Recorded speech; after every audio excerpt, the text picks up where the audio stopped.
Hello guys, good evening. क्या हालचाल? कैसे हो आप लोग सब? How are you all? कैसा रहा आज का आपका दिन? Hello. Hi guys, good evening. तो बहुत बहुत बहुत बेसब्री से मैं आपका इंतजार कर रहा था कि कब 8:30 होती है और कब हम लोग ये सेशन अपना शुरू करें और कब हम लोग रॉक करें। सो आज के रिवीजन के लिए आप लोग क्या एक्साइटेड हो क्या? आप लोग ने पढ़ा है क्या घर पे? चैप्टर नंबर 3 रिवाइज किया क्या आपने? सो दैट अपने लिए ये बहुत बड़ा सा चैप्टर है, एकदम आसान, सिंपल और एकदम क्विक हो जाए। ओके, सो शुरू करें क्या अपन विदाउट वेस्टिंग टाइम? 8:30 शार्प, जैसे मैंने आपको बोला था 8:30 शार्प हम लोग स्टार्ट करेंगे और रॉक करेंगे, राइट? सो बताओ फटाफट, शुरू करें कि नहीं करें? चलिए फटाफट से दन दन दन दन दन बोलो यस सर, शुरू कर दो आज का प्रवचन। तो फिर मैं एकदम मस्त चालू करता हूँ। देखो फिर ऐसा पढ़ाता हूँ आपको एकदम माहौल। आज का तो चैप्टर भाई, बाय गॉड, सुपर सुपर एकदम। वो ओके, सो दोस्तों, let's start without wasting much of a time. So आज जो हम लोग डिस्कस करने वाले हैं, आज का टॉपिक है अपना कौन सा? Audit, documentation and audit evidence. ठीक है ना? सो एकदम मस्त ध्यान से फुल कंसंट्रेट करके पढ़ने का।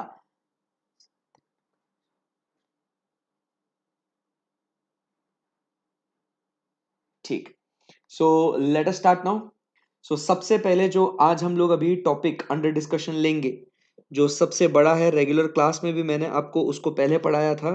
तो सबसे बड़ा जो टॉपिक होगा वो हम लोग बात करेंगे अबाउट व्हाट? Audit evidence. ध्यान से सुनना, इस चैप्टर का पूरा पूरा जो इंपॉर्टेंट क्रक्स होगा, सारी सारी जो इंपॉर्टेंट बातें होगी वो एकदम जोरदार, भयंकर, एकदम सुपर तरीके से मैं डिस्कस कराऊंगा मैं उसको। ओके, सो फुल कॉन्सेंट्रेट करना, एकदम मन लगाना, बिल्कुल भी मस्ती नहीं, बिल्कुल भी टाइम पास नहीं, फुल फोकस, कॉन्फिडेंस। आपके अगर कुछ क्वेरीज उसके अंदर होंगे तो वो चैट बॉक्स में डालते रहना, मैं देखूंगा आपको और वो क्वेरीज में उसको इंक्लूड कर दूंगा। मयंक, हाँ बेटा, वो एमसीक्यू में टिक करना है, डोंट वरी। अभी कॉन्सेंट्रेट करो, एक ही चीज पे मत अड़े रहो। अभी जो आज का टॉपिक है उसके ऊपर अपने को रॉक करना है, राइट? चलिए, सो अब अपन बात कर रहे हैं ऑडिट एविडेंस की। अब ऑडिट एविडेंस की बात करो, अभी मैं बहुत बोलने वाला हूँ आज, मैं नॉन स्टॉप बोलने वाला हूँ, हाँ, मतलब लिमिट के बाहर। आप बोलोगे सर इतना इतना बोल रहे हो, मतलब लॉकडाउन में क्या आपको घर पे बोलने नहीं मिल रहा है? कि ऐसा भी फीलिंग आ सकता है आपको। बट मैं कह रहा हूँ आज एकदम माहौल माहौल जमाने वाला हूँ। सो फुल एकदम कॉन्सेंट्रेट करके ईयरफोन्स लगा लो अपने और एकदम फुल ऑन, एकदम आराम से मन लगा के सुनते जाना, राइट? चलिए, let's rock. So audit evidence की बात करते हैं। सो व्हाट इज ऑडिट एविडेंस? सबसे पहले हम लोग बात करेंगे, audit evidence is all the information, क्या कहते हैं? All the information on which the opinion is based, all the information on which the opinion is based, इसे हम लोग क्या कहते हैं? इसे हम लोग कहते हैं audit evidence. All the information on which opinion is based, इसे हम लोग कहते हैं अपना क्या? Audit evidence. ध्यान में रखना, जो भी जानकारी जिसके बेसिस पे हम लोग क्या कहते हैं, जो भी जानकारी जिसके बेसिस पे हम अपना ओपिनियन देते हैं उसे हम लोग क्या कहते हैं मेरा बच्चा? उसे हम लोग कहते हैं ऑडिट एविडेंस। जब मैं बात करता हूं ऑडिट एविडेंस की, जब मैं बात करता हूं ऑडिट एविडेंस की, तो सर ये ऑडिट एविडेंस कैसा होना चाहिए? So as per SA number 500, मेरा जो ऑडिट एविडेंस होना चाहिए वो कैसा होना चाहिए? सो मेरा ऑडिट एविडेंस होना चाहिए सफिशिएंट एंड अप्रोप्रिएट। कैसा होना चाहिए? It should be sufficient and appropriate. तो मेरा जो ऑडिट एविडेंस होगा, मेरा जो ऑडिट एविडेंस होगा वो सफिशिएंट एंड अप्रोप्रिएट होगा। जब हम लोग बच्चों बात करते हैं सफिशिएंसी की, किसकी बात करते हैं? When we talk about sufficiency, sufficiency की जब बात करते हैं तो इसका मतलब हम लोग बात करते हैं about what is the quantity. हम लोग बात करते हैं सफिशिएंसी मतलब क्या? क्वांटिटी। एंड जब मैं अप्रोप्रिएट की बात करता हूं, सो अप्रोप्रिएट मतलब मैं कहता हूं कि वो अप्रोप्रिएट कब होगा? जब वो रेलेवेंट होगा, मतलब वो रेलेवेंस होगा और वो जो एविडेंस होगा वो रिलायबल होगा। जब वो एविडेंस रेलेवेंट होगा, जब वो एविडेंस रिलायबल होगा, तब जाके हम लोग कहते हैं कि हाँ भाई वो एविडेंस जो है वो अप्रोप्रिएट है। अब मेरी बात समझने की कोशिश करिएगा। जब हम लोग कहते हैं कि वो एविडेंस रिलेवेंट है, रिलायबल है, भाई वो बातें एकदम सिंपल है। तुम समझने की कोशिश करिएगा कि अगर मैं टेलीफोन एक्सपेंसेस को वेरीफाई कर रहा हूं तो टेलीफोन बिल रेलेवेंट डॉक्यूमेंट है। अगर मैं इलेक्ट्रिसिटी वेरीफाई कर रहा हूं तो इलेक्ट्रिसिटी बिल रेलेवेंट है। परचेसेस में अगर वेरीफाई कर रहा हूं तो परचेस जो हम लोग रिक्विजिशन देते हैं, जो अपना परचेस ऑर्डर है, तो वो रेलेवेंट हो जाता है। और अगर वो प्रॉपर जेन्युइन सोर्सेस से मिलता है तो उसको हम लोग कहते हैं नो डाउट वो एविडेंस क्या है, रिलायबल भी है। हम लोग आगे देखेंगे कि evidence yes varies in reliability, क्योंकि वो इंटरनल सोर्सेस से भी मिलता है और एक्सटर्नल सोर्सेस से भी मिलता है। करेक्ट है ना? सो अब हम लोग जब बात करते हैं रेलेवेंस में, कहीं पे भी कोई सब्जेक्टिविटी नहीं है। बात ध्यान से सुनिएगा। रेलेवेंस की बात करते हैं, रिलायबिलिटी की बात करते हैं, तो उसमें कोई सब्जेक्टिविटी नहीं है। अगर टेलीफोन बिल किसी और के नाम का है तो हम लोग ऑब्वियसली कहेंगे कि वो रेलेवेंट नहीं है, वो काफी ऑब्जेक्टिव टर्म है। बट जब हम लोग बात करते हैं कि एविडेंस सफिशिएंट होना चाहिए, क्वांटिटेटिव, वो उसका एकदम अच्छा खासा होना चाहिए, तो मेरी बात समझने की कोशिश करिएगा कि वो एविडेंस सफिशिएंट होना चाहिए, मतलब क्वांटिटी होनी चाहिए। सो क्वांटिटी होना ये सब्जेक्टिव टर्म है। 1, 5, 10, 20 ये सफिशिएंट है नहीं है, ये हम लोग कैसे पता करेंगे? सही बात है ना एकदम। सो इसके लिए जब हम लोग क्वांटिटी की बात करते हैं तो वो एविडेंस क्वांटिटेटिव है या नहीं है, इसको पता करने के लिए हम लोग तीन बातें ध्यान में रखते हैं। सबसे पहले हम लोग क्या कहते हैं कि वो एविडेंस, मतलब जो एरिया जिसको हम लोग चेक करने जा रहे हैं, वो एरिया कैसा होना चाहिए? वो एरिया कैसा होना चाहिए? तो वो एरिया होना चाहिए मटेरियल। अगर वो एरिया मटेरियल है, अगर वो एरिया मटेरियल है, बराबर कि नहीं, तो ऑब्वियसली हम लोग क्या करेंगे, एविडेंस ज्यादा लेंगे। अगर वो एरिया मटेरियल है, बराबर कि नहीं, मटेरियलिटी अगर ज्यादा है तो हम लोग एविडेंस भी क्या करेंगे, अगर मटेरियलिटी ज्यादा है, अगर मटेरियलिटी ज्यादा है तो हम लोग एविडेंस भी ज्यादा लेंगे। अगर मटेरियलिटी कम है तो स्वाभाविक तौर पे हम लोग एविडेंस भी कम लेंगे। यही बात हम लोग क्वांटिटी की करते हैं। आई बात समझ में आपको? यस। उसके बाद हम लोग बात करते हैं मटेरियलिटी होने के बाद हम लोग बात करते हैं about risk of material misstatement. किसकी बात करते हैं हम लोग? Risk of material misstatement. बच्चों आपको मालूम है what is risk of material misstatement? बोलो। Inherent risk plus control risk together is called as what? Risk of material misstatement. Inherent risk plus control risk combined together is nothing but called as what? Risk of material misstatement. जब हम लोग यहाँ पे कहते हैं कि अगर risk ज्यादा है तो ऑब्वियस सी बात है अपना टेस्टिंग का जो पार्ट है, वो टेस्टिंग हम लोग को क्या करना पड़ेगा, ज्यादा करना पड़ेगा। तो रिस्क ज्यादा है तो ऑब्वियस सी बात है हम लोग को एविडेंस भी ज्यादा लेना पड़ेगा। बट अगर यहाँ पे रिस्क कम है तो हम लोग को एविडेंस भी कम लेना पड़ेगा। सही बात है एकदम। Yes sir. उसके बाद हम लोग आगे बढ़ते हैं। लास्ट में हम लोग क्या कहते हैं? Size of the population. Size of the population, correct है ना?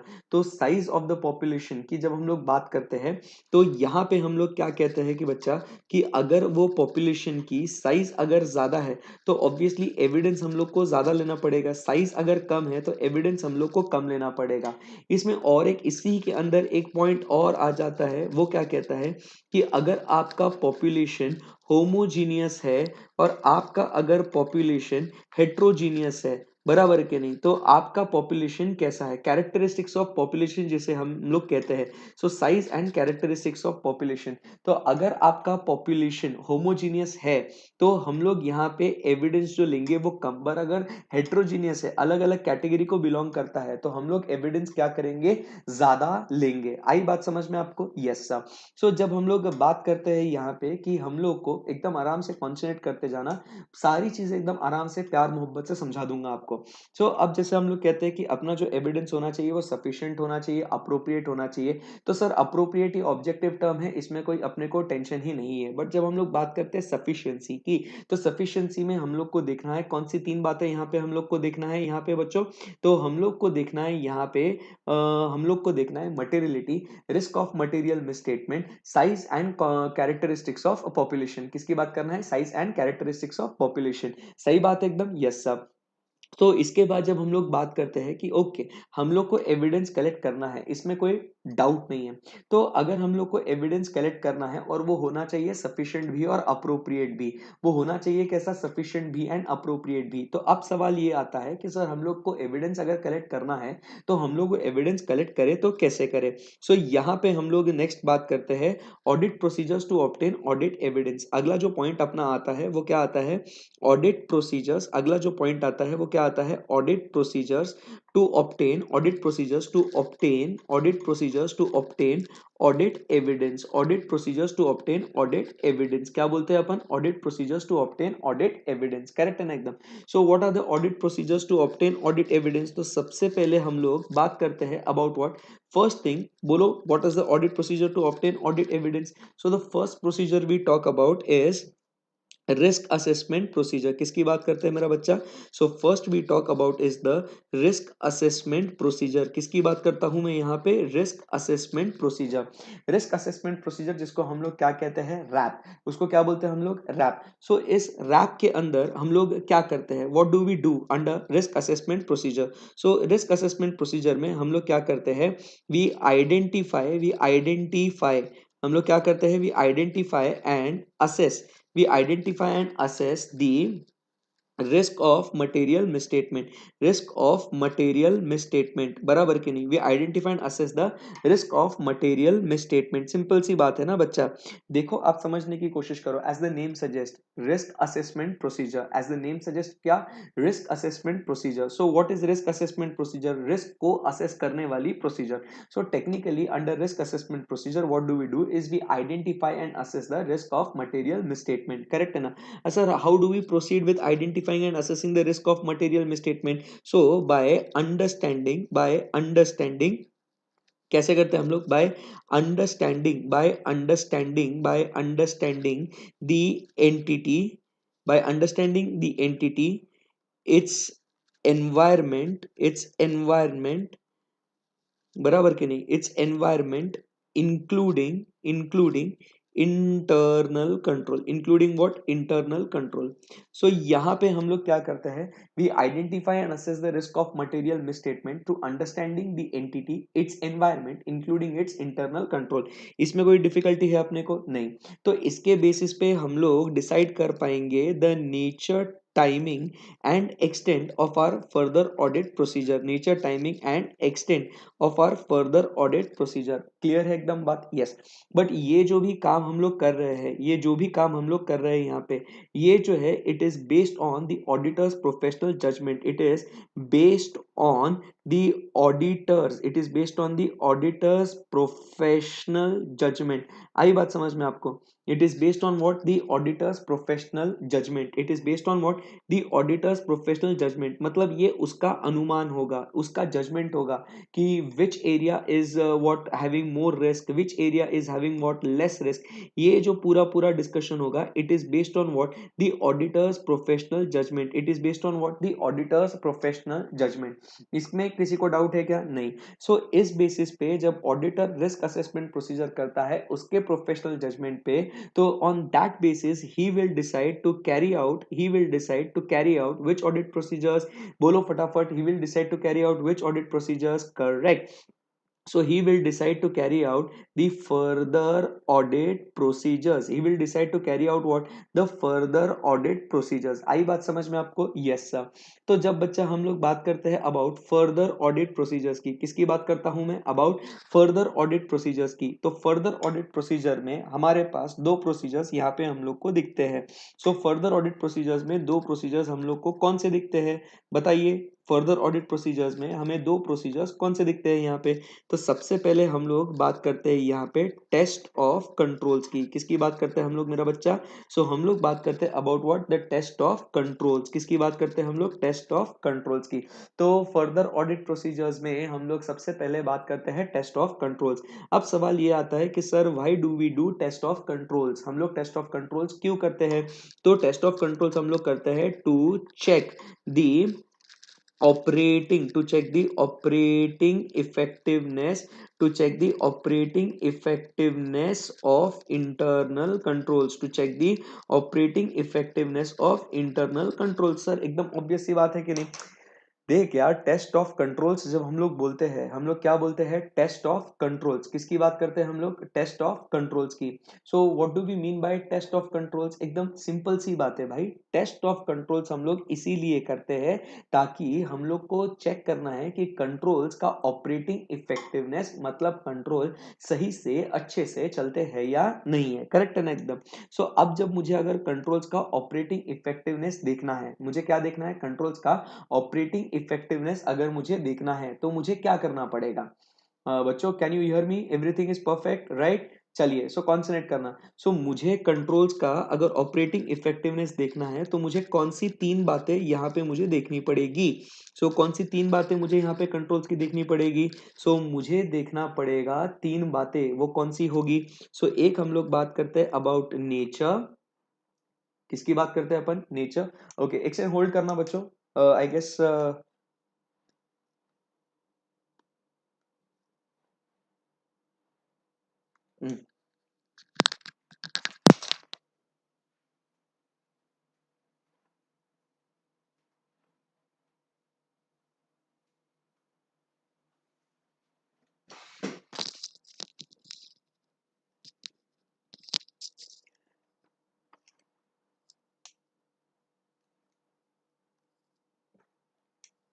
ओके, अब शायद मैं अटक जो गया था, अब मैं आ गया।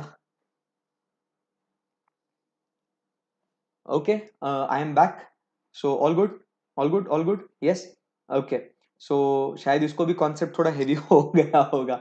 आपको तो कॉन्सेप्ट हेवी नहीं हुआ ना? एकदम सही चल रहा है ना अपन? एकदम मजा आ रहा है पढ़ने में? चलो भाई, यस। ओके, सो नहीं, एवरीथिंग इज परफेक्ट। अभी मैं हूँ, देखो, हाय हेलो, सब कुछ एकदम, हाँ। सो एकदम आराम से। कॉन्सेप्ट आपको हेवी नहीं लग रहा है ना? समझ में आ रहा है ना आपको एकदम अच्छे से? Yes, okay, perfect. चलिए, सो हम लोग बात कर रहे थे अबाउट टेस्ट ऑफ, हम लोग बात कर रहे थे about what? Test of controls. So test of controls, जब हम लोग को कंट्रोल्स को चेक करना है तो कंट्रोल्स को चेक करने के लिए हम लोग को तीन बातें देखनी पड़ती है। एक है नेचर ऑफ द कंट्रोल्स, फिर कंट्रोल्स का टाइमिंग कि कब चेक करना है, और थर्ड हम लोग बात करते हैं कि हम लोग को वो कंट्रोल्स को कितने एक्सटेंट में देखना है, कि हम लोग को वो कंट्रोल को कितने गहराई में जाके देखना है। करेक्ट है ना? सो अब जब हम लोग कहते हैं कि nature, timing and extent of controls की बात करनी है, तो क्या मेरा बच्चा बता पाएगा कि हम लोग को नेचर ऑफ कंट्रोल्स में कौन सी तीन बातें देखनी है? बोलो एकदम अच्छे से। कुछ याद आ रहा है? रेगुलर क्लासेस की कुछ बातें हम लोग ने बोली थी। सो क्या देखना है अपने को? बोलो। How they were applied, by whom they were applied, and consistency with which they were applied। Correct है ना? तो नेचर में हम लोग को क्या देखना है? How they were applied. क्या देखना है अपने को? बोलो बच्चों, क्या देखना है अपने को? फर्स्ट पॉइंट हम लोग क्या कहते हैं? हम लोग को देखना है हाउ दे वर अप्लाइड, बराबर के नहीं, कि वो कंट्रोल्स क्या इंटेंशन से लगाए गए थे। करेक्ट है ना? Second, by whom they were applied, by whom they were applied, कि कौन लगाया था, जिसको लगाने के लिए बोला गया था, क्या वो कॉम्पिटेंट पर्सन है या नहीं है। एंड लास्ट में हम लोग क्या कहते हैं? And the consistency, and the consistency with which, and the consistency with which they were applied, consistency with which they were applied, consistency with which they were applied। ये बच्चों जो मैं ये लिख रहा हूँ, आपको ऐसे चाहिए ना कि मैं लिख लिख के पढ़ाऊँ या सिर्फ ऐसे बोलते जाऊं? मेरे को बताओ, मैं लिख लिख के पढ़ाऊं या आपको सिर्फ ऐसे बोलते जाओ? तो मैं वो हिसाब से आपको पढ़ाता हूँ। बोलो ना सर, यू राइट और ओनली स्पीक और डू बोथ? सो ये बताओ मुझे तो एकदम अपन कैसे वैसे आगे बढ़ेंगे कि आपको क्या एक्सपेक्टेड है? वैसे तो आप जो बोलोगे वैसा करेंगे अपन। लिख लिख के पढ़ाओ ना? Okay, okay, okay, very good, very good. So nature में हम लोग क्या देखते हैं? चलो चलो, नेचर में हम लोग को क्या समझ में आ गया यहाँ पे कि हम लोग को देख बोलना है कि नेचर में हाउ देवर अप्लाइड, कि कंट्रोल्स को क्या सोच के उसको अप्लाई किया था, कौन लगाया था उस कंट्रोल्स को, जिसने लगाया था। करेक्ट है ना? जिसने कंट्रोल्स को लगाया था, कि क्या वो कंट्रोल लगाने वाला व्यक्ति कॉम्पिटेंट है या नहीं है। एंड लास्ट में consistency with which they were applied. सही बात है ना? ओके, फिर उसके बाद हम लोग नेक्स्ट आगे बढ़ते हैं। Next we talk about is the timing of the controls. अब हम लोग को क्या देखना है? Timing of controls. करेक्ट है ना? सो टाइमिंग ऑफ कंट्रोल्स की जब हम लोग बातें करते हैं, किसकी बात करते हैं हम लोग? टाइमिंग ऑफ कंट्रोल्स की। सो टाइमिंग ऑफ कंट्रोल्स में, टाइमिंग ऑफ कंट्रोल्स में हम लोग को क्या देखना है? ये क्या हुआ? वॉल्यूम, बढ़ाऊं? जोर से बोलूं? हेलो? हेलो? अब आवाज आ रही है बच्चों? हेलो? हेलो? ओके। सो टाइमिंग में हम लोग को क्या देखना है यहाँ पे? टाइमिंग में sound, sound check, sound check. Hello, एकदम सही है रे साउंड वगैरह तो तुम्हारा डिवाइस का वॉल्यूम बढ़ाओ ना यार। चलो। सो टाइमिंग की जब हम लोग बात करते हैं तो हमें टाइमिंग में क्या देखना है मेरा बच्चा? टाइमिंग में हम लोग को क्या देखना है? बोलो फटाफट, टाइमिंग में हम लोग क्या देखेंगे?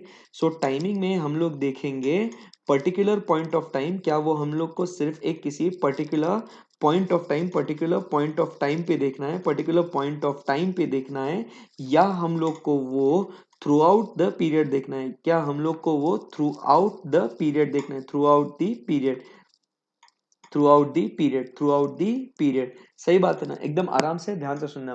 पर्टिकुलर पॉइंट ऑफ टाइम मतलब जैसे हम लोग स्टॉक ऑडिट करते हैं, करेक्ट है ना? तो स्टॉक ऑडिट जब करते हैं तो वो कंट्रोल्स जो है हम लोग को उस पर्टिकुलर पॉइंट ऑफ क्वार्टरली देखना है, या कुछ चीजें होती है कि किसी कैश के ऊपर का कंट्रोल है, हम लोग को चाहिए कि कैश के ऊपर का कंट्रोल थ्रू आउट चाहिए। हम लोग को कैश के ऊपर का कंट्रोल कैसा चाहिए? हम लोग को थ्रू आउट चाहिए। सही बात है ना? सो हम लोग को यहाँ पे क्या देखना है कि the timing of the control, the timing of the control वो कैसा होना चाहिए? वो टाइमिंग ऑफ द कंट्रोल होना चाहिए पर्टिकुलर पॉइंट ऑफ टाइम और थ्रू आउट द पीरियड। वो कैसा होना चाहिए? यहां तक बात है? यस।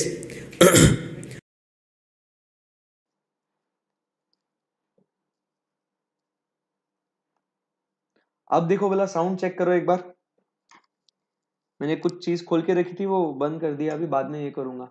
अब देखो, अब वॉल्यूम देखो बोला। अब चेक करो वॉल्यूम। बताओ बताओ। क्लियर है वॉल्यूम? ओके। सो अब कॉन्सेंट्रेट करो प्लीज, है ना? ध्यान दो। सो जिसको वॉल्यूम कम लग रही है प्लीज वो ईयरफोन्स लगा के अपने लेक्चर को सुने, या स्पीकर्स पे कनेक्ट करके उसको सुने, है ना? तो आप अगर मोबाइल का वॉल्यूम कम रखोगे और फिर बोलोगे आवाज कम आ रही है, तो ऐसे कैसे चलेगा? किसी को क्लियर आ रही, किसी को नहीं, है ना? ऐसे छेड़ो मत रे, तुम परेशान मत करो, इतना बहुत कॉन्सेप्ट पढ़ना है आज अपने को, है ना? लिंक मत ब्रेक करो उसको। सो टाइमिंग में हम लोग को क्या देखना है? हम लोग को चेक करना है eight a particular point of time. रुको मैं एक सेकंड चेक करता हूं मैं, है ना? मेरे यहाँ पे परफेक्ट आवाज है, जबरदस्ती छेड़ो मत, मार खाओगे ना तो वहां आके पकड़ के मारूंगा आपको। हाँ, चलो। सो टाइमिंग की हम लोग बात करते हैं at a particular point of time और throughout the period. Next फिर हम लोग बात करते हैं अबाउट एक्सटेंट। एक्सटेंट की जब बात करते हैं तो हम लोग को कितने गहराई में देखना है, करेक्ट है ना? सो कितने एक्सटेंट तक हम लोग को देखना है, कितने एक्सटेंट तक देखना है हम लोग को, बताइए। चलो इसका आंसर दो अभी मुझे। सो नेचर में हम लोग ने देख लिया, टाइमिंग में अपन ने देख लिया, अब एक्सटेंट में हम लोग को क्या देखना है? चलिए बोलो फटाफट फटाफट, टेल मी एक्सटेंट में क्या देखना है? जवाब दो, अभी इतना बोल रहे हो ना, अभी फटाफट जवाब दो। So nature में how they were applied, by whom they were applied and consistency with which they were applied। Timing में particular point of time और throughout the period। and extent में हम लोग को क्या देखना है? आपका फेवरेट, वो क्या देखना है अपने को? Frequency, frequency, length of time, frequency, length of time, frequency, बोलो frequency, length of time, rate of deviation, rate of deviation, बोलो बोलो एकदम सुरताल में, रेट ऑफ डेविएशन। लास्ट में क्या बोलना है? Relevance and reliability. क्या देखना है अपने को? Relevance and reliability. क्या देखना है अपने को? Relevance and reliability.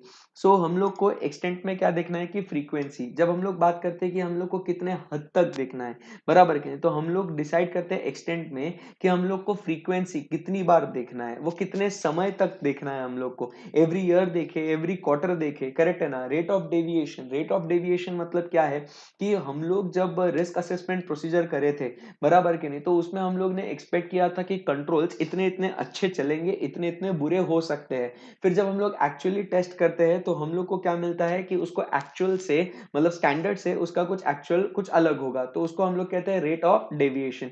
And last में हम लोग को क्या देखना है? कि जो एरिया हम लोग टेस्ट कर रहे हैं वो कंट्रोल्स उस एरिया से रेलेवेंट है या नहीं है, और उनके ऊपर भरोसा रखा जा सकता है या नहीं। जब हम लोग बात करते हैं कि हम लोग को क्या करना है, हम लोग को फर्दर ऑडिट प्रोसीजर्स परफॉर्म करनी है, तो फर्दर ऑडिट प्रोसीजर्स में वी चेक व्हाट, सबसे पहले हम लोग बात करते हैं test of controls. Test of controls में हम लोग को कंट्रोल को देखना है, तो हम लोग तीन बातें देखते हैं। वो तीन बातें कौन सी है? Nature, timing and extent. यहां तक बात क्लियर है एकदम आपको? Anyone, any query, any difficulty? No sir. अब यहां से हम लोग, मेरा बच्चा, आगे बढ़ते हैं। एकदम आराम से मन लगा के ध्यान से सुनिएगा। जब यहां से हम लोग आगे बढ़ते हैं, तो अब जब टाइमिंग की बात करते हैं, अभी मैं किस में आ रहा हूं? टाइमिंग की बात कर रहा हूं। मैं किसकी बात कर रहा हूं? अभी टाइमिंग पे। पर्टिकुलरली अब जो मेरा फोकस होगा वो टाइमिंग पे होगा। ध्यान से सुनना। यूजिंग दी ऑडिट एविडेंस, क्या बोल रहा हूं? Using the audit evidence, using the evidence, using the evidence. Obviously evidence किसके बारे में? यूजिंग दी एविडेंस ऑब्वियसली किसके बारे में? About, about controls, about controls obtained, about controls obviously obtained in previous audits, in previous audits, in previous audits, in previous audits। आपको question समझ में आया? ये क्वेश्चन कुछ याद आया आपको? ऐसा एक क्वेश्चन अपने को है। क्या कहते हैं उसके अंदर कि we have to talk about using the audit evidence. We have to talk about is what? Using the audit evidence. आई बात समझ में? अबाउट ऑब्वियसली कंट्रोल्स, इसमें कोई अपने को डाउट नहीं है। using the audit evidence, using the audit evidence about yes controls obtained in the previous audit। तो क्या हम लोग पिछले साल में, क्वेश्चन समझिएगा, क्या हम लोग पिछले साल में जो हम लोग ने इंटरनल कंट्रोल्स के बारे में जो ऑडिट एविडेंस हम लोग ने ऑब्टेन किया था, क्या वही ऑडिट एविडेंस कंट्रोल्स के बारे में क्या हम लोग अगले साल के लिए भी यूज कर सकते हैं या नहीं? तो अगर इसका जवाब चाहिए तो हमें देखना पड़ेगा दो बातें। इसके अंदर हम लोग को देखनी पड़ेगी दो बातें। वो दो बातें कौन सी होगी? बोलो बच्चों, वो दो बातें कौन सी होगी? एक, हम लोग बात करेंगे कि पिछले साल के जो कंट्रोल्स है वो उनका इफेक्टिवनेस देखना पड़ेगा, एंड इस साल के जो कंट्रोल्स है उन कंट्रोल्स में कहीं कुछ रिस्क है या नहीं। इसमें हम लोग क्या कहते हैं? इफेक्टिवनेस। इफेक्टिवनेस की जब बात करते हैं हम लोग, हम लोग को क्या देखना पड़ेगा? बताओ, इफेक्टिवनेस में कितने पॉइंट्स आते हैं? अपने इफेक्टिवनेस में मेरा बच्चा कितने पॉइंट्स आते हैं? इफेक्टिवनेस में हमारे पास है 3 पॉइंट्स। इफेक्टिवनेस में हमारे पास है 3 पॉइंट्स, और ऑब्वियसली रिस्क में भी अपने पास कितने पॉइंट्स है? 3 पॉइंट। कोई डिफिकल्टी नहीं सर। इफेक्टिवनेस में हम लोग को क्या देखना है? पिछले साल के जो कंट्रोल्स है उनमें इफेक्टिवनेस क्या करना है अपने को? Effectiveness of controls and its application, effectiveness of controls and its application, effectiveness of controls and its application। मतलब अपने को क्या देखना है कि पिछले साल जो कंट्रोल्स लगाए गए थे कि क्या वो कंट्रोल इफेक्टिव थे? सिर्फ वो कंट्रोल इफेक्टिव नहीं होना, उस कंट्रोल का बराबर से एप्लीकेशन, उस कंट्रोल का बराबर से यूसेज भी हो रहा है या नहीं, ये हम लोग को देखना है। हम लोग बात करते हैं about what? Effectiveness of controls and its application. Second point हम लोग क्या कहते हैं? Effectiveness of other elements of controls. हम लोग किसकी बात करते हैं? Effectiveness of other elements of controls, effectiveness of other elements of controls, effectiveness of other elements of control. अब जैसे हम लोग क्या कहते हैं कि भाई देखो कि आपको पढ़ने की बहुत इच्छा है, आपका एकदम मन लगा हुआ है पढ़ने के लिए, करेक्ट है ना? अब यहाँ पे आपको क्या लगता है कि पढ़ने का तो मन है, आपने फोन वोन सब बंद कर लिया, सब कुछ हो गया, बट अब क्या हो गया कि जैसे यार आपके दोस्त नेटफ्लिक्स एंड चिल कर रहे हैं, अमेजोन पे मूवीज देख रहे हैं, मूवीज डाउनलोड करके देख रहे हैं, तो आपका कंट्रोल कहीं ना कहीं क्या हो गया? वो लूज हो गया। आप कहीं ना कहीं आप क्या हो गए? इमोशनल हो गए। तो ऐसे बहुत सारे एनवायरमेंट जिसे हम लोग कहते हैं, वो एनवायरमेंट भी आपके कंट्रोल्स को अफेक्ट कर सकता है। जैसे मैनेजमेंट उन कंट्रोल्स को सही में फॉलो करता है या नहीं करता है, करेक्ट है ना? जैसे हम लोग मैनेजमेंट या कंट्रोल फॉलो करता है कि नहीं करता, ये देखते हैं। तो इससे हम लोग क्या देखना है कि अगर हम लोग को पिछले साल के कंट्रोल्स हम लोग को यूज करने हैं या नहीं करने हैं, हमें देखना है कि पिछले साल वो अदर एलिमेंट्स जो थे क्या वो कंट्रोल्स को अफेक्ट कर रहे हैं या नहीं कर रहे हैं, और वो अगर कर रहे हैं तो वो अपन यूज नहीं कर सकते। सही बात है। हम लोग बात करते हैं effectiveness of other elements of controls, and साथ ही साथ हम लोग किसकी बात करते हैं? Effectiveness of IT controls. किसकी बात करते हैं? आपके आईटी कंट्रोल्स की। जो आपके इंफॉर्मेशन टेक्नोलॉजी वाले कंट्रोल्स होने चाहिए वो भी आपके एकदम सुपर सेक्सी होने चाहिए। करेक्ट एकदम? Yes sir. हम लोग क्या कहते हैं? इफेक्टिवनेस की तीन बातें हैं। बताइए कौन सी ये तीन बातें यहाँ पे? अगर हम लोग को पिछले साल के कंट्रोल्स के जो हम लोग ने कंक्लूजन लिए गए थे पिछले साल के कंट्रोल्स के, जो कंक्लूजन्स हमने लिए थे, क्या वही कंक्लूजन के बेसिस पे हम लोग अपना अगले साल का ऑडिट करें या नहीं करें? तो वो अगर बातें हम लोग को ध्यान में रखनी है तो हम लोग को क्या क्या चीजें फोकस करनी है? Point number 1, effectiveness of first controls and its application, effectiveness of other elements of control, जिसमें आपको मैं लिख देता हूं for example effectiveness of other elements में क्या आ जाएगा? Environment of the controls, correct है ना एकदम? एंड लास्ट में effectiveness of IT controls, effectiveness of what? IT controls, correct है। अब हम लोग बात करते हैं किसके बारे में? रिस्क, बराबर कि नहीं? रिस्क में हम लोग क्या बोलेंगे? रिस्क क्या होगा यहाँ पे? risk based on what? The characteristics of control, risk based on what? The characteristics of control। अब जब हम लोग कहते हैं कि risk based on what? The characteristics of control, तो characteristics of control में क्या होता है कि whether control is what? manual control है या whether the control is automated control। अब तुम समझो बात को।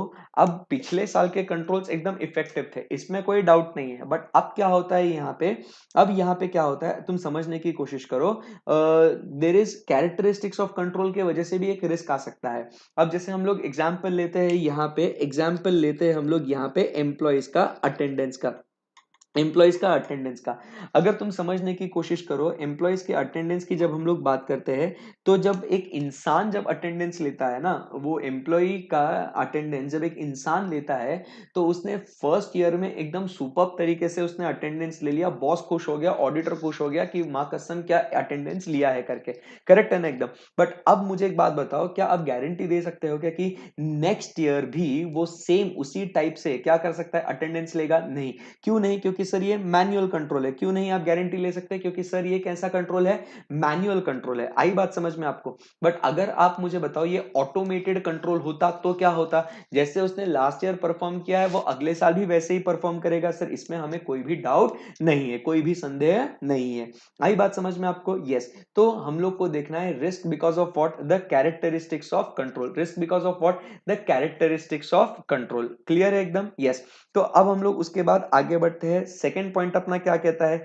Risk because of characteristics of control के बाद हम लोग बात करते हैं नेक्स्ट पॉइंट जो अपना आता है, वो नेक्स्ट पॉइंट कौन सा है? Risk of what? Lack of change. क्या कहते हैं हम लोग? Risk of what? Lack of change due to changing circumstances. Risk of what?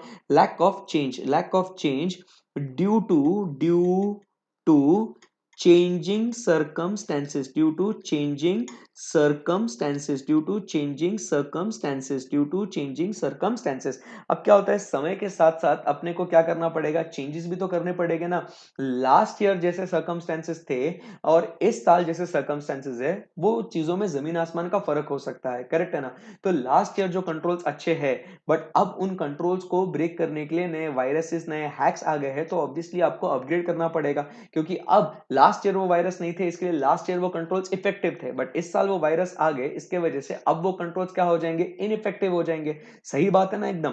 तो इसके लिए हम लोग को रिस्क देखना है कि अगर आपने चेंजेस नहीं किए तो उसकी वजह से आपके कंट्रोल्स क्या हो सकते हैं? बेकार हो सकते हैं, बराबर के नहीं? एंड लास्ट पॉइंट हम लोग जो कहते हैं वो कौन सा पॉइंट है अपना? एकदम सिंपल, जो हम लोग को देखना है रिस्क ऑफ मटेरियल मिसस्टेटमेंट। जो एक्चुअली आप रिस्क ऑफ मटेरियल मिसस्टेटमेंट करोगे उसके बेसिस पे आपको जज करना पड़ेगा कि क्या वो पिछले साल के कंट्रोल्स हमारे लिए इफेक्टिव होंगे या नहीं होंगे। सो मेरा बच्चा, हम लोग कहाँ है? आपको एक बार याद दिला दूं, आपने कॉन्सेप्ट तो पढ़ लिया, आपने कॉन्सेप्ट तो समझ लिया, बट मैं आपको फटाफट बता देता हूं कि सवाल यह है कि अगर मैं पिछले साल जब मैं ऑडिट कर रहा था फाइनेंशियल ईयर 1 का, उसमें मैंने कंट्रोल्स का असेसमेंट किया और मुझे पता चला कि कंट्रोल्स अच्छे हैं या बुरे हैं, वॉट एवर इट इज, तो क्या वही कंक्लूजन में फाइनेंशियल ईयर 2 में लेके जाके क्या वहां पे भी उसको वही कंक्लूजन को यूज कर सकता हूं क्या? तो आंसर हो सकता है यस भी या नो भी, बट वो डिपेंड करता है इन 6 पॉइंट्स के ऊपर: effectiveness of controls and its application, effectiveness of other elements of controls, effectiveness of IT controls. Risk की जब बात करते हैं तो उसके अंदर हम लोग को देखना है risk of what? Characteristics of controls, risk of lack of change and risk of material misstatement.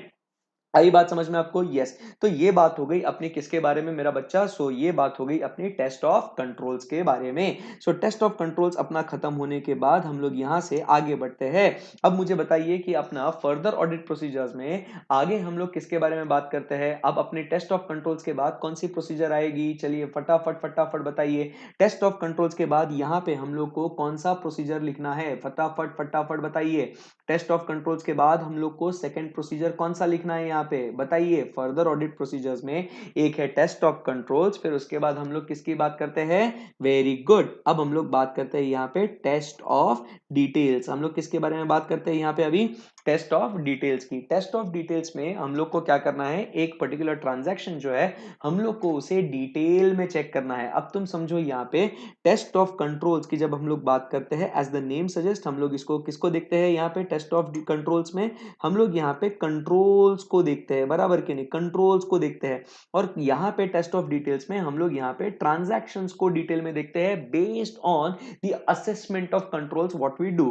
Correct है ना? सो टेस्ट ऑफ डिटेल्स के अंदर अब इसके भी सब पार्ट्स है मेरा बच्चा, इसके अंदर भी सब पार्ट्स है। सो कौन से आते हैं टेस्ट ऑफ डिटेल्स के अंदर? सब पार्ट्स कौन से? चलो फटाफट बताइए। सो सबसे पहले हम लोग बात करते हैं अबाउट व्हाट? बोलिए फटाफट, बोलिए बोलिए बोलिए फटाफट।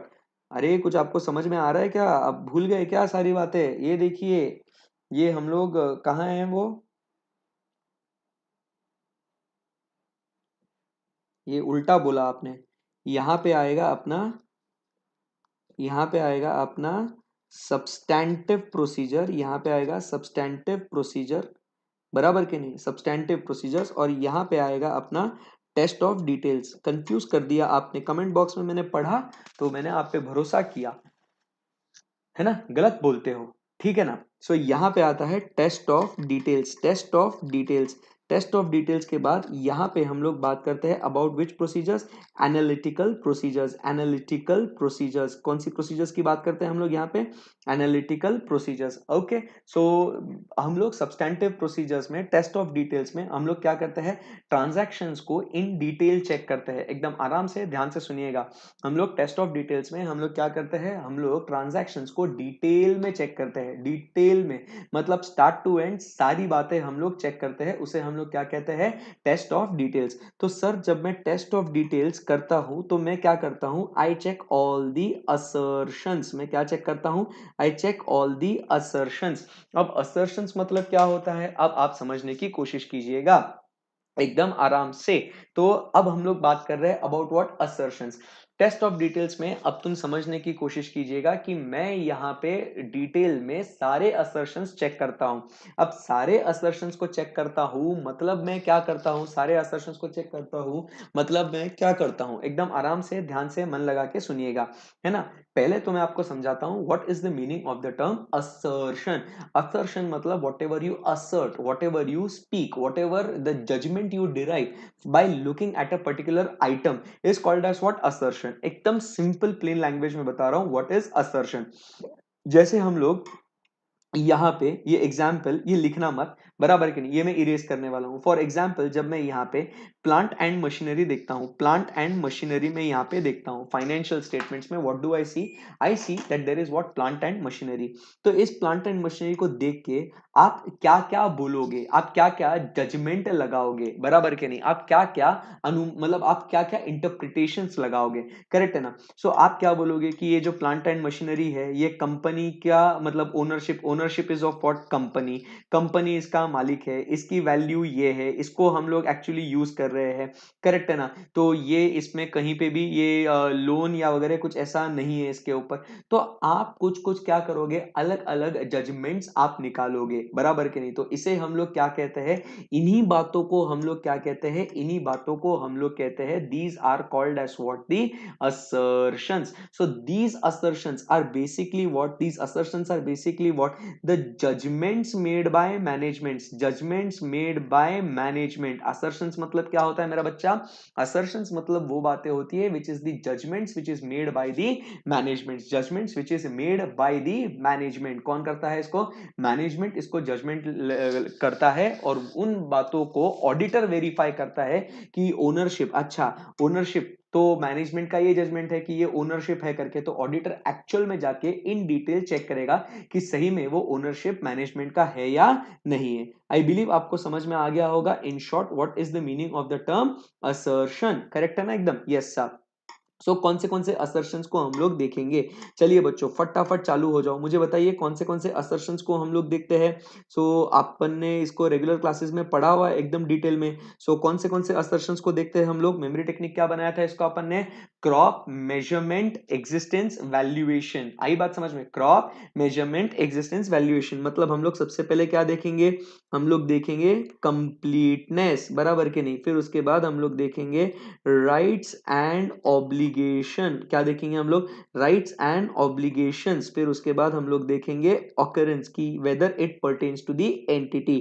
फिर उसके बाद हम लोग क्या देखेंगे? Presentation, how it is presented in the financial statements, बराबर कि नहीं? प्रेजेंटेशन।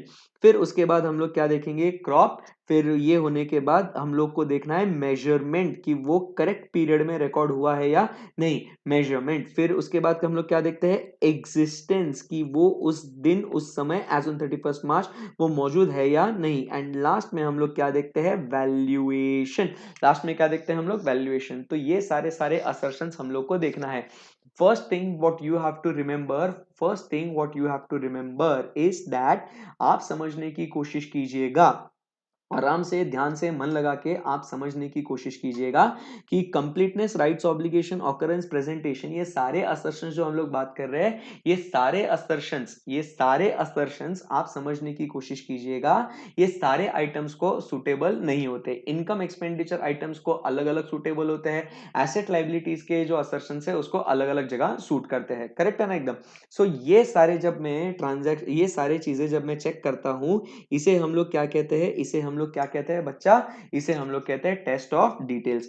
अब फिर हम लोग यहाँ पे एनालिटिकल प्रोसीजर्स की बात करते हैं, तो यहाँ पे हम लोग यूज करते हैं एसे नंबर 520, जो आपका अलग से चैप्टर है और वो अलग से हम लोग एसेज में डिस्कस करते ही है, करेक्ट है ना? तो ये आपका अलग से चैप्टर भी है और ये हम लोग इसको अलग से डिस्कस भी करते हैं। That is what is SA number 520 for you. So ये अपनी मजाक मजाक में, आह हा, वाह यार सर, मस्त दिख रहा है क्या स्क्रीन पे? बच्चों क्या हुआ आपको? अर्थक्वेक आया है दिल्ली में? ओहो। सो जो भी मेरे दिल्ली का बच्चा है, आई होप सब लोग सेफ होंगे। ध्यान रखिए बच्चों अपना। So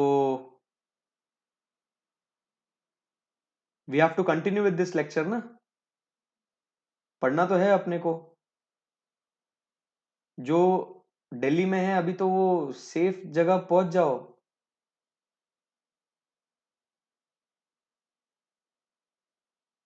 take care guys.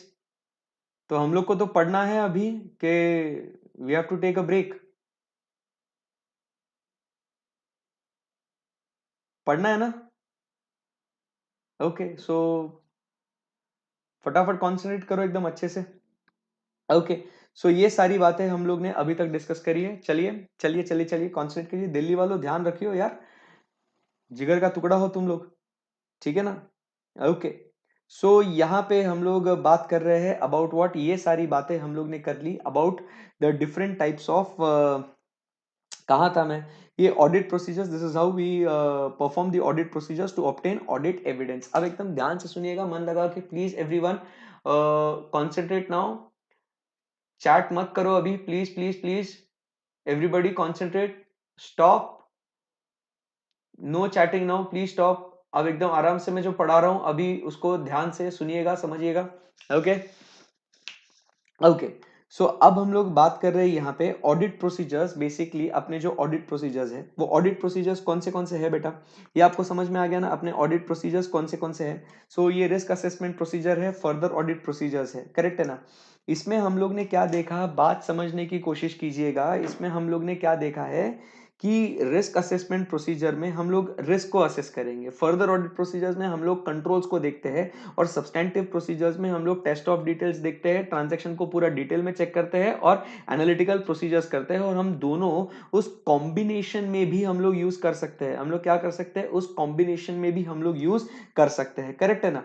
But अब जो सवाल आता है कि सर अगर मैं यहां पे audit procedures to obtain audit evidence ये परफॉर्म करता हूं रैप और फैप, करेक्ट है ना, ये सर मैं करता हूं, बट इनमें से अगर मुझे एविडेंस ऑब्टेन करना है, मुझे अगर एविडेंस ऑब्टेन करना है, बराबर कि नहीं, ये ऑडिट एविडेंस ऑब्टेन करना है, तो ये एविडेंस ऑब्टेन करने के लिए मुझे कोई ना कोई मेथड्स, मुझे कोई ना कोई टेक्निक्स तो मुझे यूज करनी पड़ेगी ना, मुझे कोई ना कोई तो भी मेथड्स या कोई ना कोई तो भी टेक्निक मुझे यूज करनी पड़ेगी ना सर।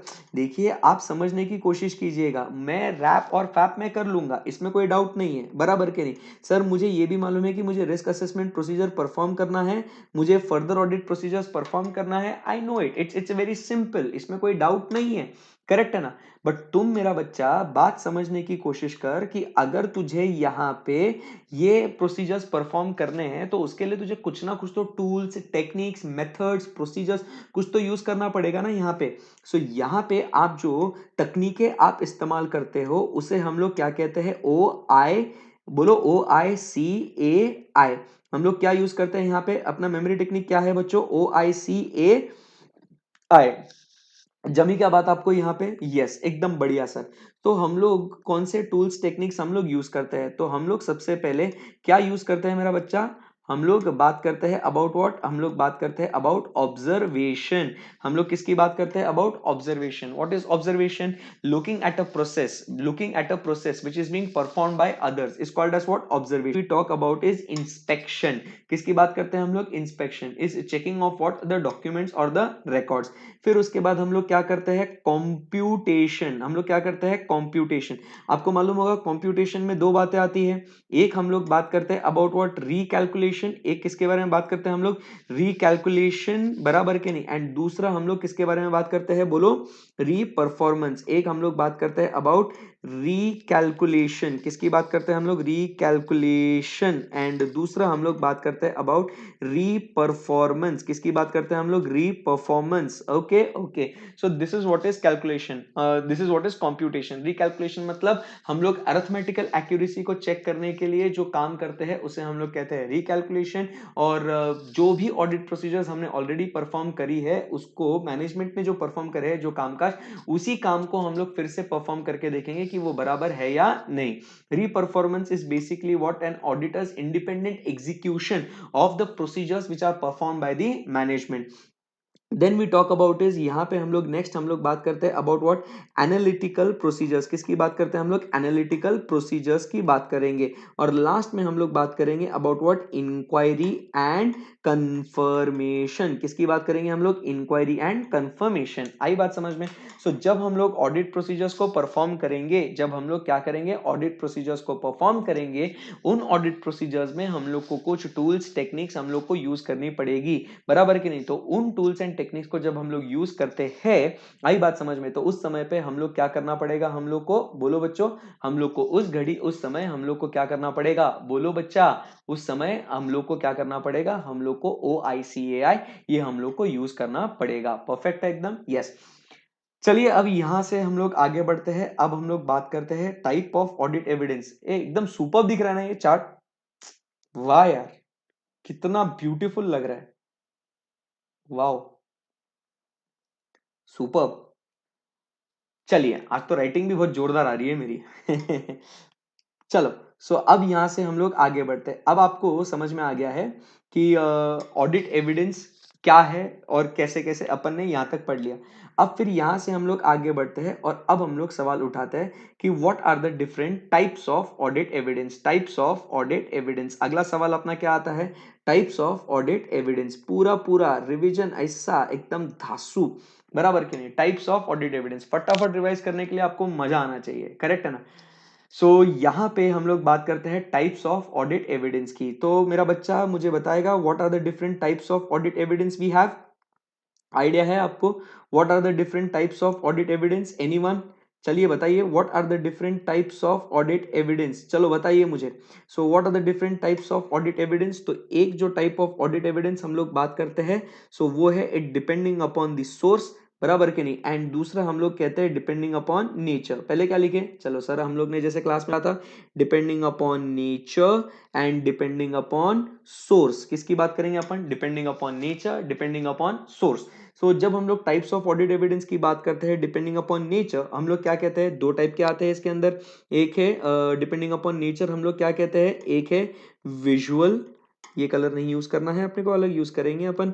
सो एक हम लोग बात करते हैं अबाउट व्हाट, बोलो, एक हम लोग बात करते हैं about the evidence is as what visual, फिर उसके बाद हम लोग बात करते हैं ओरल, एंड उसके बाद हम लोग बात करते हैं एज व्हाट द डॉक्यूमेंट्री। बोलो, तो visual oral and documentary, visual oral and documentary, सही बात है ना। सो इसे हम लोग क्या कहेंगे, डिपेंडिंग अपॉन द नेचर, ये तीन टाइप के ऑडिट एविडेंस है, विजुअल ओरल एंड डॉक्यूमेंट्री। आई बात समझ में आपको, यस। जब हम लोग बात करते हैं सोर्स की, तो सोर्स में ऑब्वियसली कौन से दो एविडेंस आते हैं, एक है इंटरनल एंड दूसरा हम लोग बात करते हैं as what is the external, from the sources inside the organisation, within the organisation and from the sources outside the organisation. So ये different types of audit evidence होता है, करेक्ट है ना। अब उसके बाद हम लोग आगे बढ़ते हैं और फिर हम लोग कहते हैं कि रिलायबिलिटी क्राइटेरिया, किसकी बात करेंगे अभी अपन, reliability criteria. Evidence varies in reliability, आप समझने की कोशिश कीजिएगा। So evidence varies in reliability में जब हम लोग कहते हैं तो रिलायबल क्या क्या है, तो सबसे पहले हम लोग कहते हैं कि external evidence is more reliable, उसके बाद हम लोग कहते हैं internal is more reliable if internal controls are strong, बराबर। उसके बाद हम लोग कहते हैं documentary is more reliable as compare to what the oral evidence, original documents are more reliable as compare to the photocopy. आई बात समझ में आपको। एंड उसके बाद obtained by himself is more reliable rather than provided to him by someone else, obtained by himself, obtained by himself, himself मतलब कौन, by auditor himself। आई बात समझ में आपको।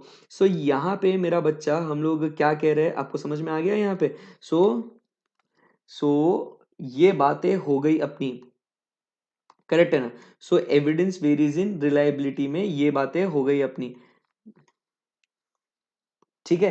सो एविडेंस कैसे वेरी करता है, सो इन रिलायबिलिटी, सो सबसे पहले हम लोग क्या कहते हैं कि सबसे पहले external is more reliable, but अगर इंटरनल कंट्रोल्स अगर स्ट्रांग होंगे, तो इंटरनल कंट्रोल्स अगर स्ट्रांग होंगे तो क्या हो जाएगा, internal evidence is more reliable, documentary is more reliable as compare to the oral, original is more reliable as compare to the photocopy, original is more reliable as compared to the photocopy, and auditor is obtaining the evidence by himself। तो ये reliability criteria उसका आ जाता है। आई बात समझ में आपको, yes.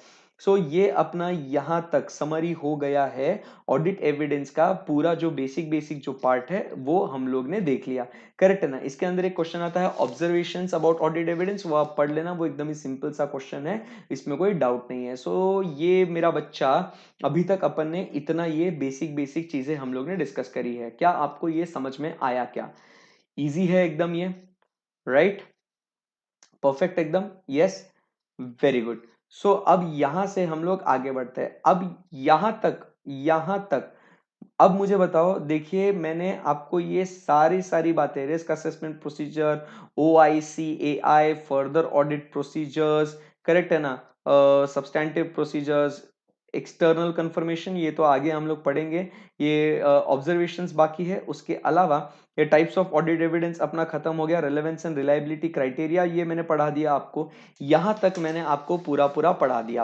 मतलब जो बेसिक है, आप समझ रहे हो मेरी बात को, जो बेसिक है वो मैंने आपको पूरा पूरा पढ़ा दिया है।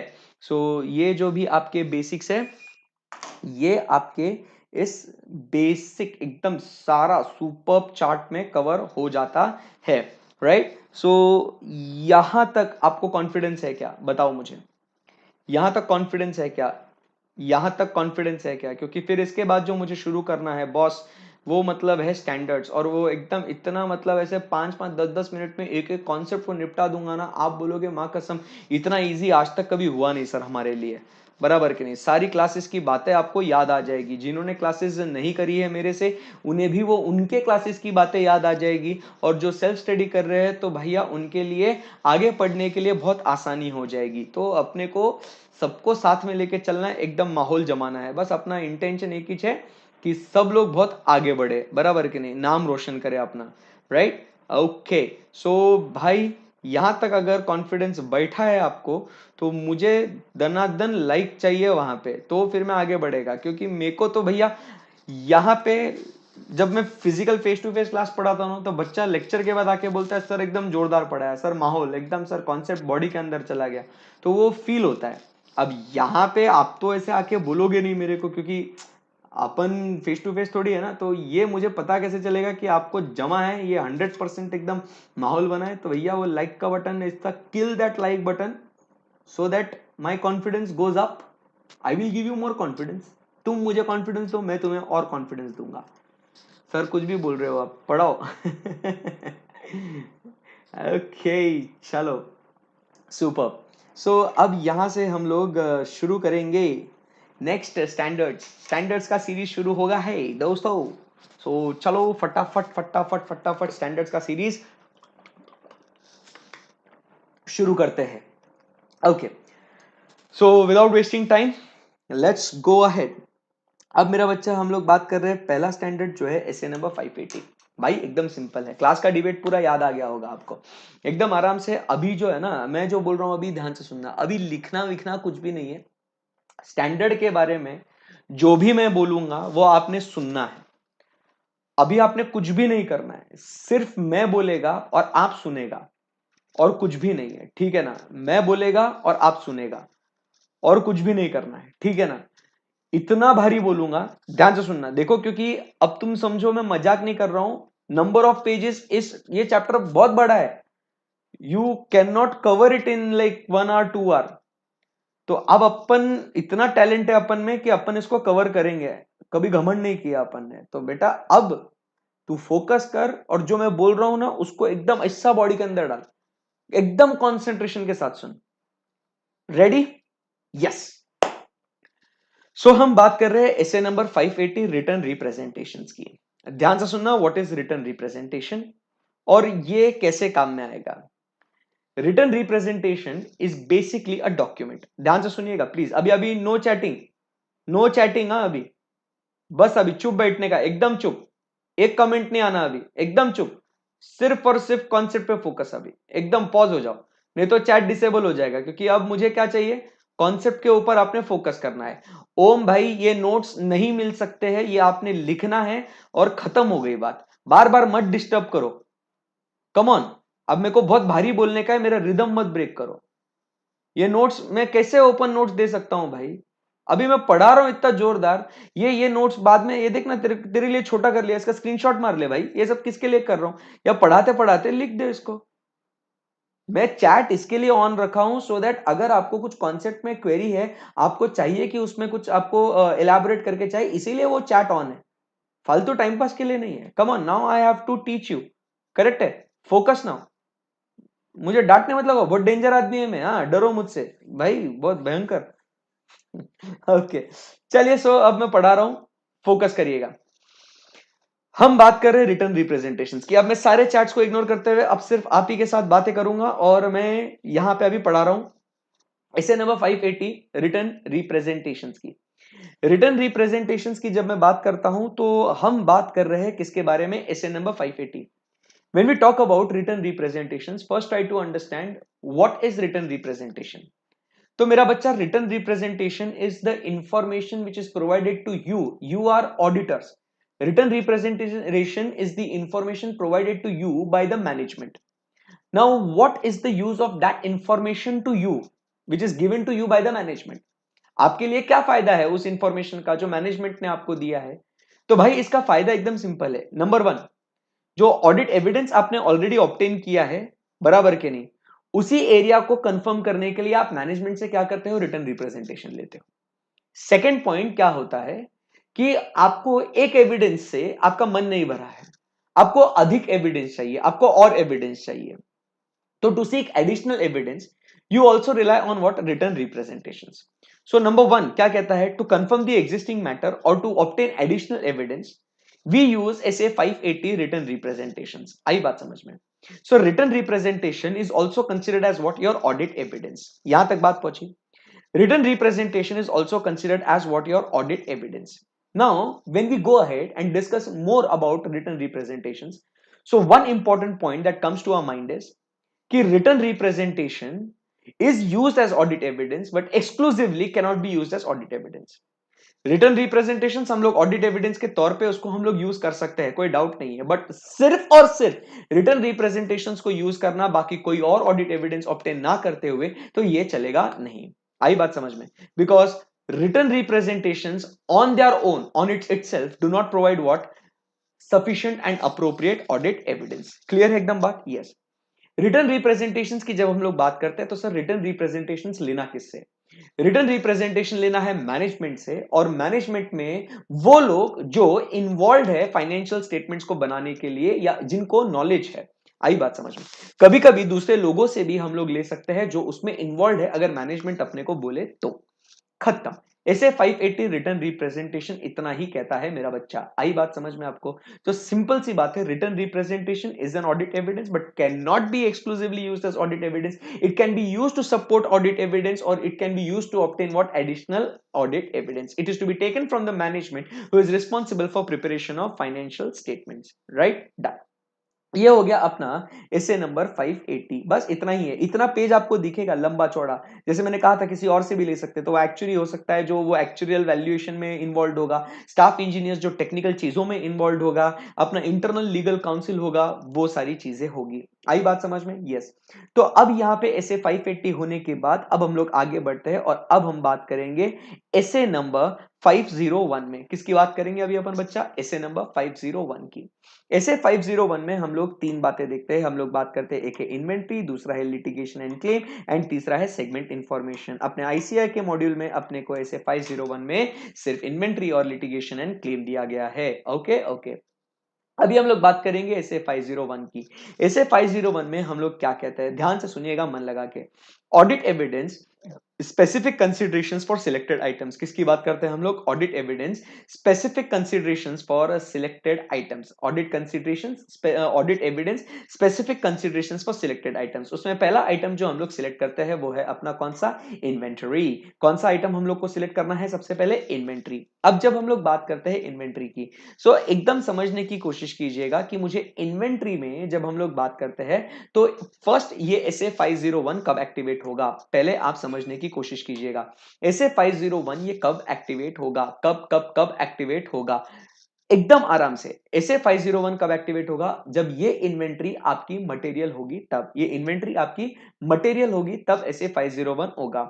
अब जब ये इन्वेंट्री मटेरियल है तो हम लोग सेकंड पॉइंट क्या कहते हैं, हम लोग को उसमें क्या देखना है? उस इन्वेंट्री का एग्जिस्टेंस देखना है कि वास्तविक में वो इन्वेंट्री वहां पे मौजूद है या नहीं। ये यहां पे है, ये यहां पे है। हम लोग को क्या चेक करना है कि वो इन्वेंट्री सही में वहां पे है या नहीं है। आई बात समझ में?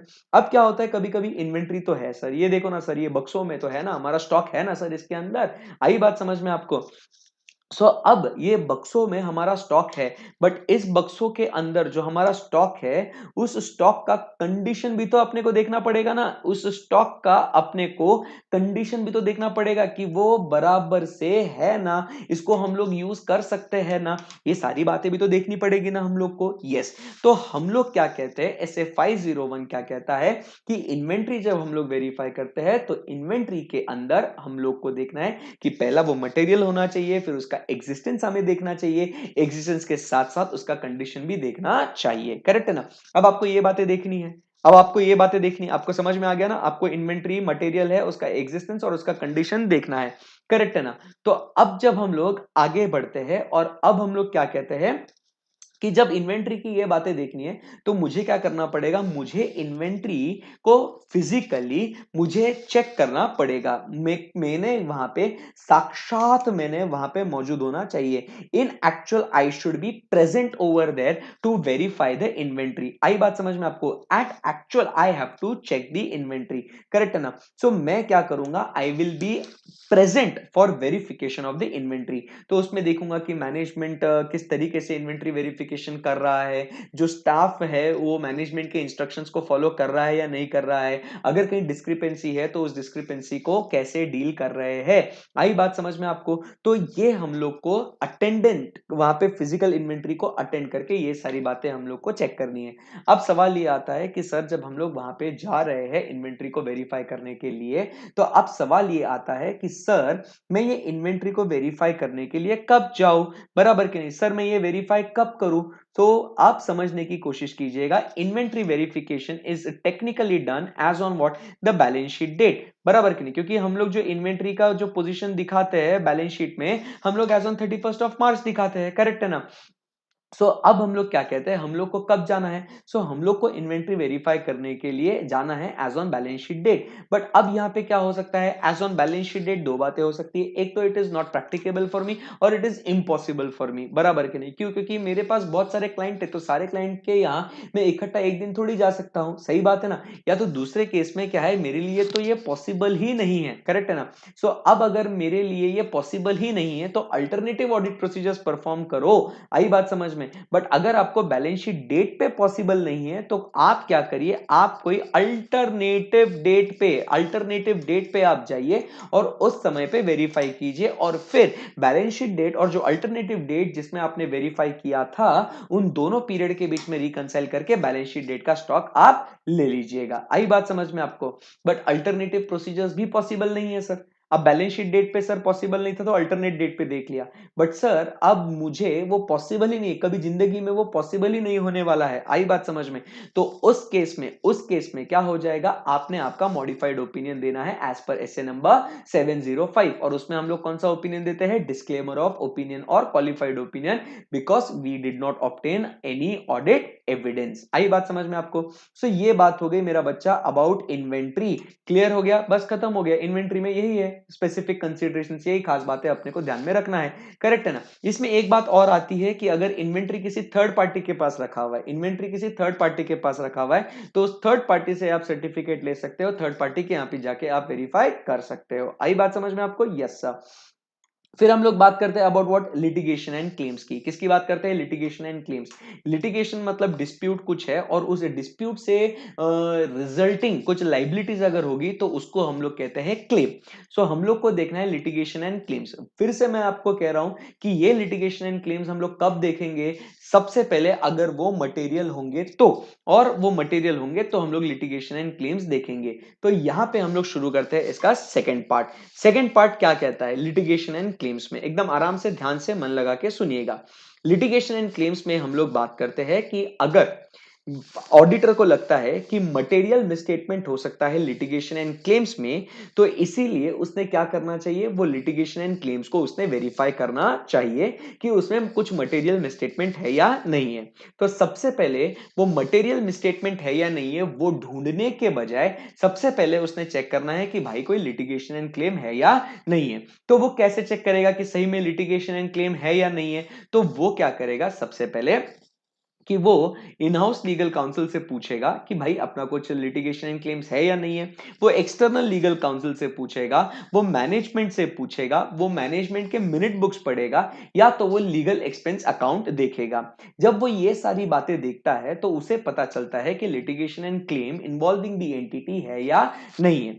जब उसको पता चलता है कि लिटिगेशन एंड क्लेम यहां पे है, तो फिर वो आगे जाएगा और चेक करेगा कि उसमें मटेरियल मिसस्टेटमेंट है या नहीं है। तो यहां पे दो बातें होगी, एक तो लिटिगेशन एंड क्लेम मिलेगा या तो नहीं मिलेगा। नहीं मिला तो खत्म हो गया टॉपिक, बट अगर मिला तो वो लिटिगेशन एंड क्लेम में मटेरियल मिसस्टेटमेंट है या नहीं है। अगर मटेरियल मिसस्टेटमेंट नहीं है तो बात खत्म होगी, बट अगर मटेरियल मिसस्टेटमेंट है तो हम लोग क्या करेंगे, हम लोग मैनेजमेंट को बोलेंगे कि हमें एक्सटर्नल लीगल काउंसिल से मिलना है, हमें जानना है कि यहां पे इसका जो सीवियरिटी, बराबर की नहीं, उसका इंटेंसिटी कितना है, हमें ये एक्सटर्नल लीगल काउंसिल से हमें बात करनी है।